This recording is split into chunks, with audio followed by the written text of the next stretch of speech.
Go back. Recording again? Should I just reset what I just said? Yeah, because I'll cut that last part out. What the fuck would I just say? We were at this party, or Oh, every time you associated. Every single time that I associated with Mike Shulden, any interaction that we had to where we did not have any business dealings, he would get upset and a little irate that I would not be buying anything off of him. And all you smoke is cannabis, correct? Yes, that's all I smoke is cannabis. And he would repeatedly just drop names of people that he thought that I went to buy cannabis from to try to lure me into saying those people's names. Oh, to make you look like a snitch. Oh my god.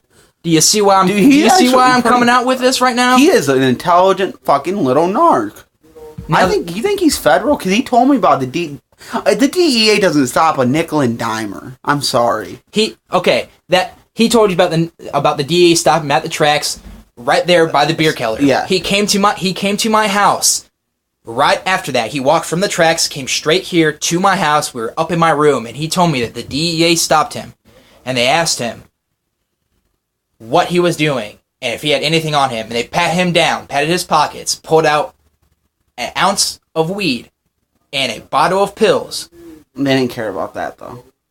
No, he came to my house and had the bag of weed and the bottle of pills. After seeing the DEA. After being stopped by the DEA at the rail. And being at the train tracks. And being searched. Do you want any drugs? And apparently, the DEA put him in to this SUV and threatened him and told him that if he didn't, say any names, that they were going to make a case against him. And apparently, he told him that he wasn't going to say any names, so they just dropped him off. That's very convenient. He would have been charged with 2 federal crimes. He'd be in federal prison right now. He had 28 grams of cannabis on him, and a bottle of pills that were not prescribed to him. That's a felony amount. That's like 3 years of prison time, right? I'm not talking just one pill. I'm talking he had like an assortment of pills. That's a prison time, and they count it in grams. So even if they're Schedule 2 or Schedule 3, he's looking at 3-4 years. If it's a DEA, they will go after that case instantly. It's open and shut. He would have to plea out to 4 years, or he would have a max of like 20. Now, I also know for a fact that he also deals stolen property as well. He has people go out, steal property from other people, they bring it to him, he sells it for a much higher price. And keeps the profit. Keeps the profit and gives the little bit to the person who stole the item. He's a piece of shit. He is. In general, the man is pitiful. I don't care if you're selling stolen property. My non-aggression principle, I think that's okay, but I think to have other people go out and do it is wrong. That's pitiful. That's pitiful. But I think it's the most pitiful part is that he would let someone else go to jail because he couldn't take responsibility or serve 30 days in jail. I think that's pitiful too. I really do. Someone that served 6 months in jail for something that I shouldn't have been charged with, which I could have beat, according to my lawyer. He's like, we got a 90% chance of winning this thing. Until a certain lawyer or a certain prosecutor whispered some names in my ears as a threat. He got illegal records from Dane Howard through the Huron County Jail. Yeah. That's also a thing I want to bring up, him being in Flat Rock a lot. Yes, Flat Rock. Now, Dane Howard, the sheriff of Huron County, lives in Flat Rock. Yes, he lives. Look at Ohio Cop Blog for the article. He stole a bunch of people's Sims card, including mine, and was mining data illegally at his house, and was caught red-handed. Now, with pictures. I have a former associate that I do not hang out with or associate with anymore, that used to drive out to Flat Rock to buy pills off of Mike. And every single time that he would go out to Flat Rock to get these pills, Mike would be at a different location every single time. And they were all located in a shed. No, they would be all around the exact same block. That just so happened to be the coordinates of the sheriff's house. His shed, where the evidence locker went missing 9 months ago. Where they had thousands and thousands and thousands of narcotics. Suspicious, isn't it? It is. I'm not saying that the sheriff is selling drugs, but you live you're selling pills a block away from the sheriff, and the evidence not a block. He was walking within the block. Within the block, within the block of the vicinity of the sheriff's. He's dealing pills. And there's a stolen evidence locker in my county, Huron County, for the people outside of Ohio that are listening to this when this is broadcasted. Our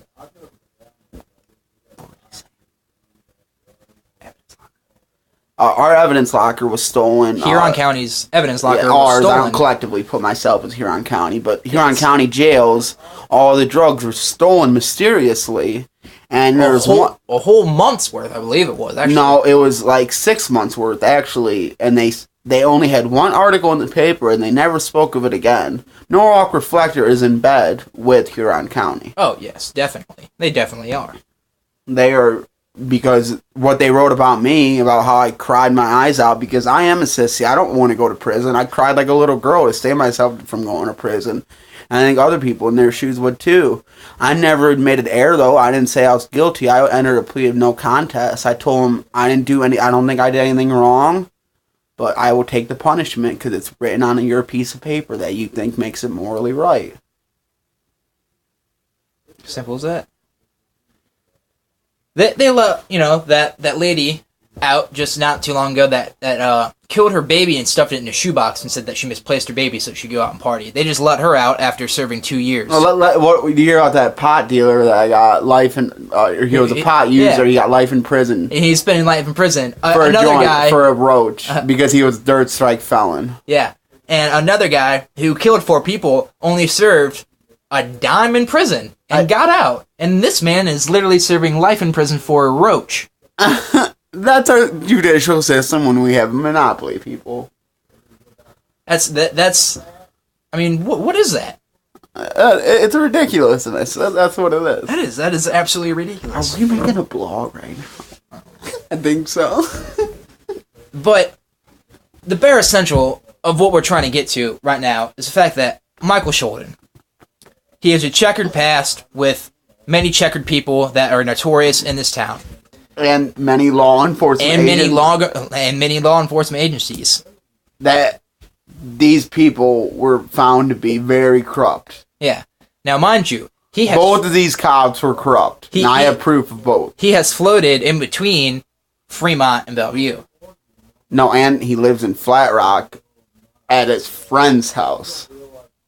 At his cousin's house. Yeah.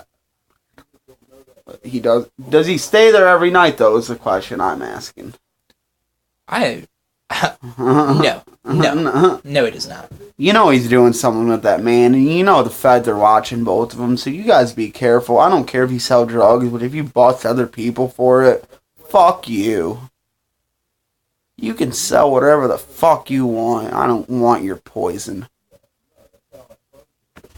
Michael Sholden, what he does is he plays people. And what that does to him he thinks he's intelligent. Well, no, he plays people and that just helps inflate his ego. But everybody has have to shed their ego at some point in their life. And when he takes psychedelics, he has freakouts and flashbacks. And oh, thank you for mentioning psychedelics. Just back in 2006, when he was dating Pam Pena, they were selling... Times. They were cutting up packs of Marlboro cigarettes and selling it as LSD water. That is the type of drug dealer you buy from, people. It is. And people still go to him and still trust him. After this checkered past. Now, I have a checkered past too, but I have evidence to back up everything I've ever done in my life. I have offered discoveries, my plea deal agreement. I can't be on a computer. I have to upload this on my phone, people. The thing about Mike is that he plays... Mike can't do that for 3 years. He plays 2 cards. He plays the pity card because his mother OD'd on heroin, which is a damn shame. That's terrible that someone died because of it. Yeah, that is a damn shame. Someone died. That's a damn shame. And then he also plays the fact that he is legally dosed, I'm using air quotations here, as mentally insane. That's why he was prescribed Xanax. Mentally insane people aren't prescribed Xanax, by the way. They're prescribed antipsychotics like Zyprexa or many other Seroquel. Yeah, that's another popular one.